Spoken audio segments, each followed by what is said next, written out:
ಎಲ್ಲಿದೆ ಗಲೀಜ್ ಬಟ್ಟೆಗೆ ಬಿಡಲ್ಲ ಅಂತ? ಹಂಗಿದ್ರೆ ಸರಿ, ನಾನು ಹೊಸ ಪಂಚೆ ಕುಡಿಸಿ ಕರ್ಕೊಂಡು ಹೋಗ್ತೀನಿ ಒಳಗ ಅವ್ರನ್ನ.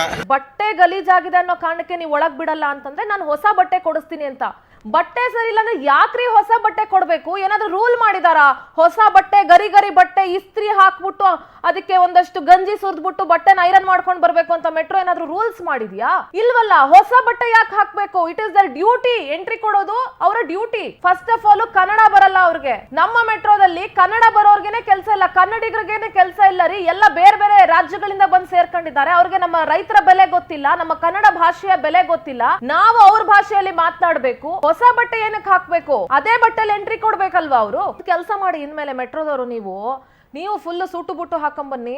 ಜೊತೆಗೆ ಅಲ್ಲೇ ಒಂದು ಅಂಗಡಿ ಓಪನ್ ಮಾಡ್ಬಿಡಿ. ನೀವೇ ಫ್ರೀಯಾಗಿ ಬಟ್ಟೆ ಕೊಡಿ. ಯಾರು ಹಿಂಗ್ ಹಾಕೊಂಬಂದಿರೋದ ನಿಮ್ಮ ಮೆಟ್ರೋ ಹಾಳಾಗ್ಬಿಡುತ್ತಲ್ಲ, ಸೀಟ್ಗಳು ಗಲೀಜ್ ಆಗ್ಬಿಡುತ್ತಲ್ಲ, ನೀವೇ ಹೊಸ ಬಟ್ಟೆ ಕೊಡಿ ಸ್ವಾಮಿ. ಅವ್ರು ಯಾಕೆ ತಗೊಂಡ್ ಬರ್ಬೇಕು?